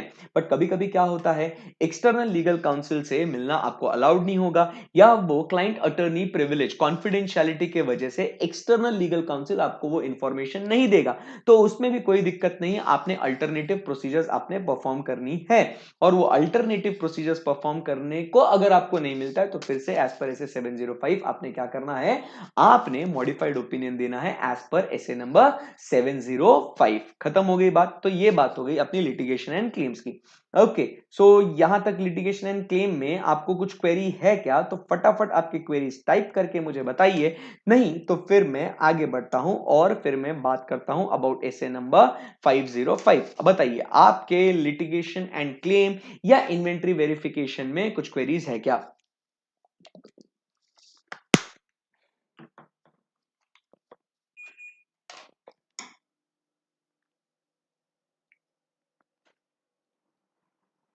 चलिए, so I believe you don't have any queries, correct है। सो अब हम लोग यहां से आगे बढ़ते हैं। Next we talk about is SA number 505। SA number 505 एकदम ही सिंपल है। मेरे बुक्स में 5 है, ये आपकी विंडो है और आपको बाहर वाले के बुक्स में भी चेक करना है कि सामने वाले के बुक में भी 5 है या नहीं है। तो मेरे बुक्स में 5, आपके बुक्स में 5, ऐसे नंबर हो गया 505। सो इसे हम लोग क्या कहते हैं, ये एक्सटर्नल पार्टी है जिसको मुझे देखना है कि उसके बुक्स में भी अपना बैलेंस है या नहीं है। इसे हम लोग क्या कहेंगे, SA number 505 we talk about is external confirmation. External confirmation की जब अपन बात करते हैं तो remember it is what a direct return response. इसे हम लोग क्या कहते हैं, external confirmation is what a direct return response to the inquiry made by the auditor to the third party. Clear है एकदम बात, एकदम एकदम आसान है, करेक्ट है। सो ये जो होगा रिटर्न रिप्रेजेंटेशन, आपने ध्यान में रखना है कि it is done in what, writing. इसमें कुछ इंपॉर्टेंट टर्म्स है आपको ध्यान में रखनी है। तो सबसे पहले जो टर्म आता है वो हम लोग बात करते हैं about what, positive confirmation request. Agree और डिसअग्री, मानो या ना मानो, बैलेंस अग्री होता है या नहीं होता है, आपको रिस्पॉन्स करना ही पड़ेगा। इसे हम लोग क्या कहते हैं, पॉजिटिव कंफर्मेशन रिक्वेस्ट। भाई अगर बैलेंस मैच नहीं करता होगा ना तो ही रिप्लाई कर, अदरवाइज रिप्लाई करने की जरूरत नहीं है। उसे हम लोग क्या कहेंगे, negative confirmation request. Non response मतलब क्या, आपने पॉजिटिव कंफर्मेशन रिक्वेस्ट का, ध्यान में रखना, आपने पॉजिटिव कंफर्मेशन रिक्वेस्ट का आपने रिप्लाई नहीं दिया तो उसे हम लोग क्या कहेंगे, नॉन रिस्पॉन्स। एक्सेप्शन का मतलब क्या कहते हैं, आपसे क्या इंफॉर्मेशन मांगी थी और आपने हमने जो इंफॉर्मेशन मांगी थी उससे अगर कुछ डिफरेंट इंफॉर्मेशन हम लोग को मिलती है तो उसे हम लोग क्या कहेंगे, इसे हम लोग कहेंगे एक्सेप्शन। इसे हम लोग क्या कहेंगे, एक्सेप्शन। तो बताइए कौन से इंपॉर्टेंट टर्म्स हम लोग ने पढ़ लिए। सो हमने इंपॉर्टेंट टर्म्स जो पढ़ लिए वो है सबसे पहले, एक तो एक्सटर्नल कंफर्मेशन। एक्सटर्नल कंफर्मेशन मतलब क्या होता है, it is a direct return response. Positive confirmation request मतलब क्या, किसी भी हालत में आपको रिवर्ट करना पड़ेगा। नेगेटिव कंफर्मेशन रिक्वेस्ट, डिसएग्री करते हो तो ही आपको रिवर्ट करना पड़ेगा। फिर उसके बाद हम लोग आगे बढ़ते हैं। Next we talk about is non response to a positive confirmation request होता है तो उसे हम लोग कहते हैं नॉन रिस्पांस। और एक्सेप्शन मतलब क्या, the difference between what was requested and what you actually get is called as what the, is called as what the exception। फिर अब हम बात करते हैं इसकी प्रोसीजर क्या है। सबसे पहले आपने आइडेंटिफाई करना है, एकदम प्रोसीजर बताऊं, एकदम आसान है, बिल्कुल भी टेंशन लेना। सबसे पहले क्या कहता है, आपने क्या इंफॉर्मेशन आपको चाहिए वो आपने इंफॉर्मेशन आइडेंटिफाई करना है। वो इंफॉर्मेशन आपको कौन से पार्टी से मिलेगा वो आपने फाइंड आउट करना है। फिर वो इंफॉर्मेशन आपको मिल गई, वो पार्टी आपको मिल गई, फिर आप क्या करिए, वो कंफर्मेशन रिक्वेस्ट आप बना दीजिए। वो कंफर्मेशन रिक्वेस्ट आपका बनने के बाद आप उससे भेजिए और क्या कीजिए, फिर उस इंटेंडेड पार्टी से आप क्या कीजिए, आप उसे फॉलो अप कर लीजिए। सिंपल सी बात है, एकदम आराम से समझ में आ गया, राइट। ओके, सो बताइए what is the external confirmation procedure. सबसे पहले आपको क्या इंफॉर्मेशन कंफर्म करना है कि भाई आपको टर्म्स ऑफ अग्रीमेंट कंफर्म करने हैं आपको, या आपको अकाउंट बैलेंसेस कंफर्म करने हैं, या आपको लेजर्स के कंटेंट्स आपको कंफर्म करने हैं। आप पहले वो इंफॉर्मेशन डिसाइड कर लीजिए। इंफॉर्मेशन डिसाइड होने के बाद आपको वो इंफॉर्मेशन कौन कंफर्म करके देगा वो पार्टी डिसाइड कर लीजिए। पार्टी डिसाइड होने के बाद आपको कंफर्मेशन रिक्वेस्ट को डिजाइन कीजिए, डिजाइन करने के बाद भेजिए और फिर उसको फॉलो अप कीजिए। अब फिर वो स्टैंडर्ड के आगे के पैराग्राफ्स आप देखोगे तो उसमें आपको बस यही दिखा है कि आपको पहले इंफॉर्मेशन कैसे सिलेक्ट करना है, आपने वो कंफर्मेशन रिक्वेस्ट कैसे डिजाइन करना है, बराबर के नहीं, और फिर उसको आपने भेजना है, करेक्ट है ना। और अगर मैनेजमेंट रिफ्यूज करता है तो मैनेजमेंट से पहले रीजन लेना है कि क्यों मना कर रहे हैं, वो रीजन वो जेन्युइन है या नहीं है वो आपने आइडेंटिफाई करना है। और अगर आपको वो जेन्युइन लगता है तो आपने क्या करना है, अल्टरनेटिव ऑडिट प्रोसीजर्स आपने परफॉर्म करना है। दैट्स इट, ये आपका खत्म हो गया आपका एसे नंबर 505। करेक्ट है ना एकदम। उसके बाद हम लोग आगे बढ़ते हैं, next we talk about is point number 6, SA number 510। किसकी बात करते हैं हम लोग बच्चा? SA number 510। किसकी बात करते हैं हम लोग? SA number 510, initial audit engagement.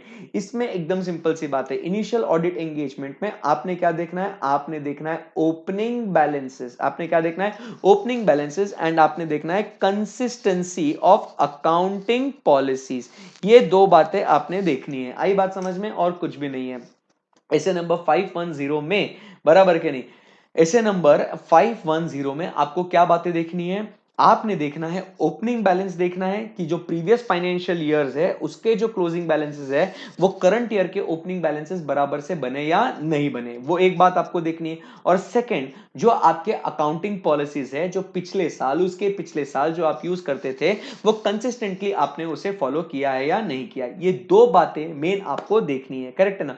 क्योंकि अब तुम समझने की कोशिश करना, ओपनिंग बैलेंसेस क्यों देखना है मेरा बच्चा? अपने को ओपनिंग बैलेंसेस क्यों देखना है बताओ फटाफट। ओपनिंग बैलेंसेस इसके लिए देखना है क्योंकि अगर सर मेरा ट्रांजैक्शंस ड्यूरिंग द पीरियड और अगर मेरे क्लोजिंग बैलेंसेस सब अगर सही है, मेरे ये सब अगर सही है, करेक्ट है ना, बट अगर मेरा ओपनिंग ही गलत है तो क्या मेरा क्लोजिंग भी गलत हो जाएगा क्या? ट्रांजैक्शंस ड्यूरिंग द ईयर मेरा क्लोजिंग सब बराबर आ जाएगा, बट अगर ओपनिंग ही गड़बड़ है तो मेरा क्लोजिंग भी ऑब्वियसली गलत आ जाएगा ना। सो इसीलिए मुझे ओपनिंग बैलेंसेस देखना बहुत जरूरी है। एंड दूसरा, कंसिस्टेंसी ऑफ अकाउंटिंग पॉलिसीज, वो तो होना ही चाहिए, उसके वजह से फाइनेंशियल स्टेटमेंट्स आपके कंपेरेबल नहीं बनेंगे अगर कंसिस्टेंसी नहीं होगी तो। करेक्ट है ना? तो अपने को क्या देखना है कि कहीं इनमें मटेरियल मिसस्टेटमेंट है या नहीं है, वो बातें अपने को आइडेंटिफाई करनी है। करेक्ट है ना? इसके लिए आप प्रीवियस ईयर के फाइनेंशियल स्टेटमेंट्स देखिएगा। करेक्ट है ना? आपके पिछले वर्किंग पेपर्स देख लीजिएगा, मैनेजमेंट से रिटर्न रिप्रेजेंटेशन लीजिएगा। करेक्ट है ना? आप आपके ऑडिट प्रोसीजर्स परफॉर्म करिएगा एंड इस बेसिस पे आपको पता चलेगा कि whether there is a material misstatement in opening balances और नॉट। बात क्लियर है एकदम? सही जा रहे हैं अपन एकदम? यस। अब समझने की कोशिश करो, अगर आपको मटेरियल मिसस्टेटमेंट मिलता है, करेक्ट है ना, तो आपने वो मॉडिफाइड ओपिनियन देना है। कंसिस्टेंसी ऑफ अकाउंटिंग पॉलिसीज अगर आपको नहीं मिलता है तो उसका एडिक्वेट डिस्क्लोजर दिया है क्या, वो चेक करना है। अगर एडिक्वेट डिस्क्लोजर दे दिया गया है तो ओके, कोई प्रॉब्लम नहीं है, बट अगर उसका डिस्क्लोजर भी नहीं है तो फिर से आपने क्या करना है? मॉडिफाइड ओपिनियन देना है। That is the crux of SA number 510। आई बात समझ में? That is initial audit engagement. फिर हम लोग आगे बढ़ते हैं, next we talk about is related party transactions. यहां पे हम लोग बात करते हैं एसे नंबर 550। किसकी बात करते हैं हम लोग? SA number 550। एसे 550 हम लोग बात करते हैं about what? Related party transactions. किसकी बात करते हैं हम लोग बच्चा? Related party transactions. ओके, सो रिलेटेड पार्टी ट्रांजैक्शंस की जब मेरा बच्चा बात करते हैं, पांच पांच ये आपस में क्या है? रिलेटेड है। पांच पांच ये क्या है? आपस में रिलेटेड है। सो रिलेटेड पार्टी ट्रांजैक्शंस की जब अपन बात करते हैं तो ये ऐसे क्यों आया, तुम समझने की कोशिश करना। ऐसे क्यों आया ऐसे 550 कि देखिए, रिस्क ऑफ मटेरियल मिसस्टेटमेंट जो है, तुम समझने की कोशिश करना। रिस्क ऑफ मटेरियल मिसस्टेटमेंट कि चाहे आप रिलेटेड पार्टी के साथ करो या अनरिलेटेड पार्टी के साथ करो, रिस्क ऑफ मटेरियल मिसस्टेटमेंट तो होना तय है, इसमें कोई डाउट नहीं है। बट होता क्या है, there is a higher probability, there is a higher chances that risk of material misstatement can come into picture with what the related parties. Correct है ना? तो इसीलिए हम लोग को रिलेटेड पार्टी ट्रांजैक्शंस देखना है। करेक्ट है? That is point number 1।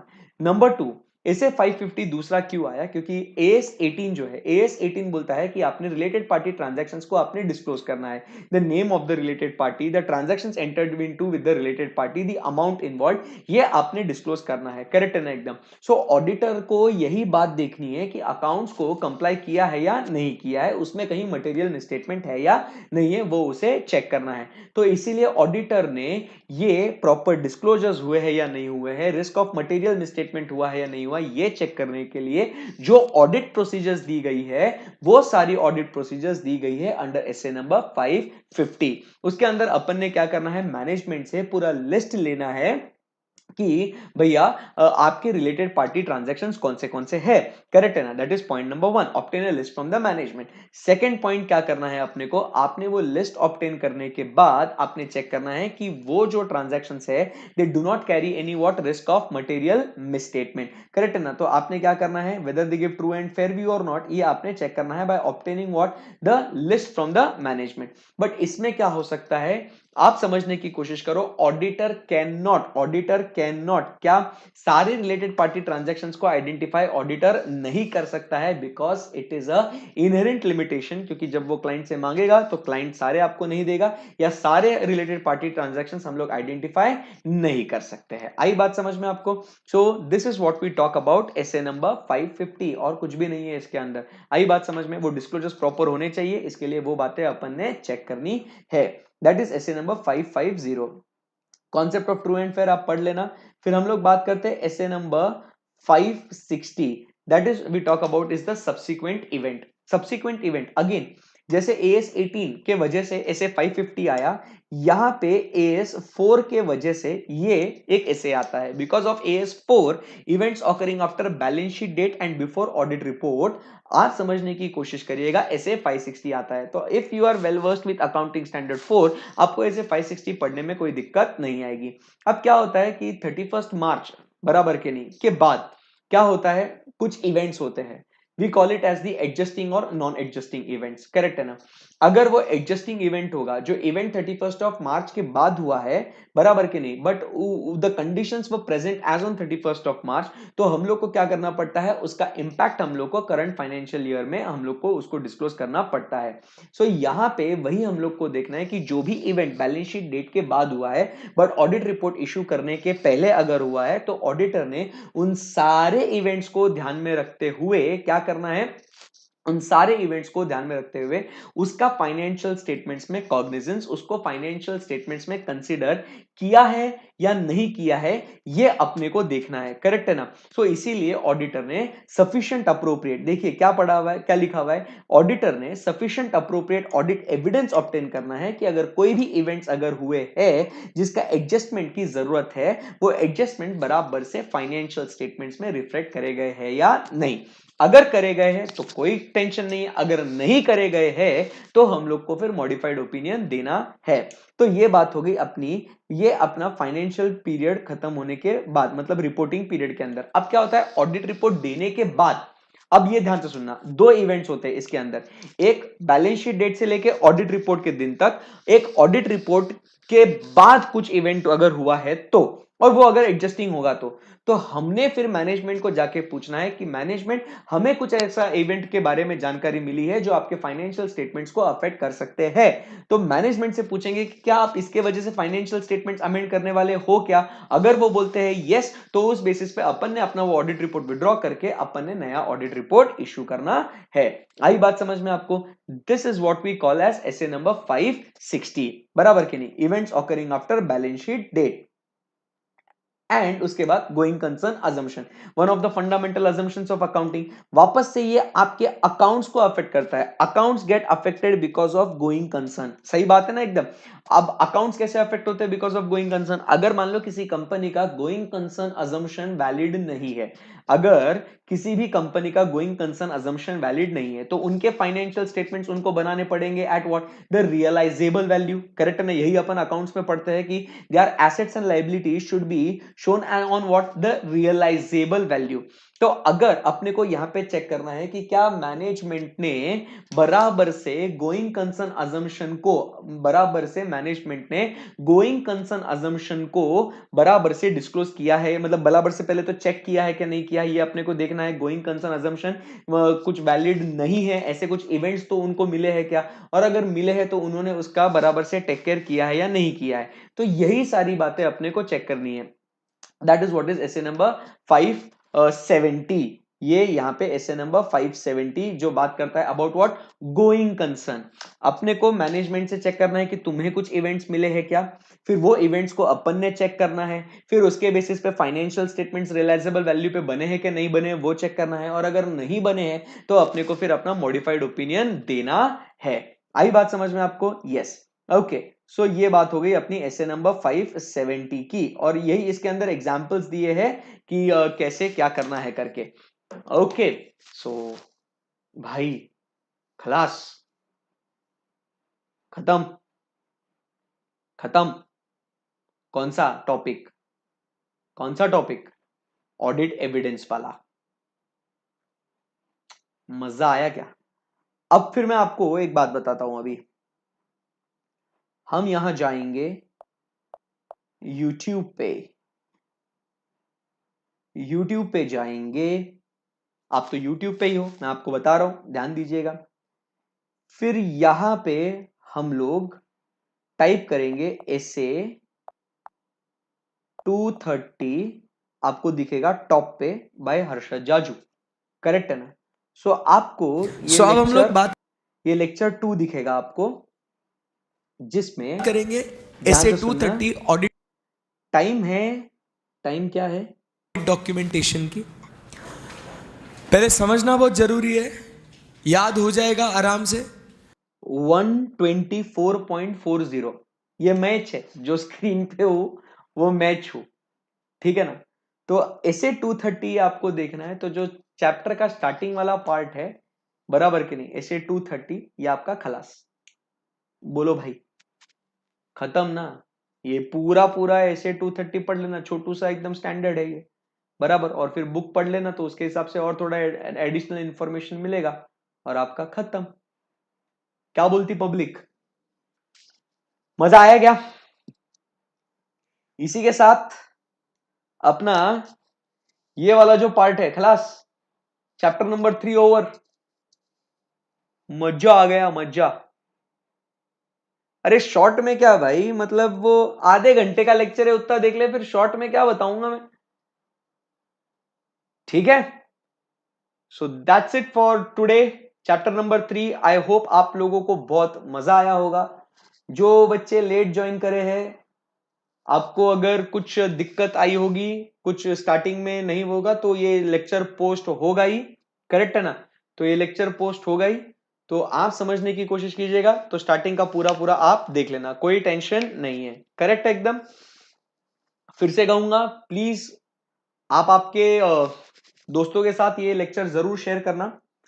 उसके बाद आपको क्या बोलते हैं, कुछ अगर आपको मेरे साथ शेयर करना है, कुछ मेरे को बोलना है या क्या है, तो आप मुझे इंस्टाग्राम पे फॉलो कर सकते हो। ऑलरेडी करते होंगे तो बेस्ट है, अगर नहीं करते होंगे तो you can follow me on Instagram at CA Harshad. तो इसमें मैं कब लाइव आऊंगा, कौन से टॉपिक्स डिस्कस करूंगा, क्या होता है, तो ये सारी इंफॉर्मेशन मैं शेयर करते रहता हूँ उस पर।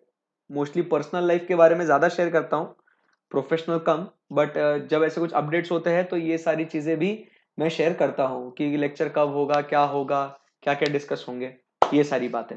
ओके, सो ये आप जरूर फॉलो करना। उसके बाद now today is Friday, so technically we were suppose to meet on what, Sunday. But Sunday छुट्टी, मैं एक दिन ब्रेक लेगा, मैं संडे को छुट्टी लेगा। तो अब मैं सीधा मिलूंगा आप लोगों से कब, मैं आपको मिलूंगा 1 जून को, 1 जून को मिलूंगा, और मैं शुरू करूंगा चैप्टर 4। टाइमिंग अपना सेट है, टाइमिंग 8:30 टिल, या टिल नहीं क्या, 8:30 टू जब तक है जान, करेक्ट है ना। सो टाइम मेरा सेट है, 8:30 को मैं आऊंगा, आपको पढ़ाऊंगा। जब तक टॉपिक अपना खत्म नहीं होगा, तब तक अपन लड़ते रहेंगे। सो अब जब अपन मिलेंगे, तो अब अपन मिलना है 1 जून को, आपने पढ़ के आना है चैप्टर नंबर 4, करेक्ट है ना। सो चैप्टर 4 आपको प्रिपेयर करके आना है, करेक्ट है एकदम, राइट। सो मजा आ गया होगा। तो जो एंड तक रुके थे कि भाई एंड तक मजा आएगा, तो मैं लाइक बटन दबाऊंगा। तो अब खत्म हो गया है लेक्चर, मजा आ गया होगा, तो लाइक का बटन दबा देना जरूर। इसको आपके दोस्तों के साथ शेयर करना, बिकॉज शेयरिंग इज केयरिंग। भला करो लोगों का, जैसे मैं आपका भला कर रहा हूं, आप भी आपके दोस्तों का भला करो, दुश्मनी मत निभाओ। चलो guys, thank you very much, love you, take care, bye bye.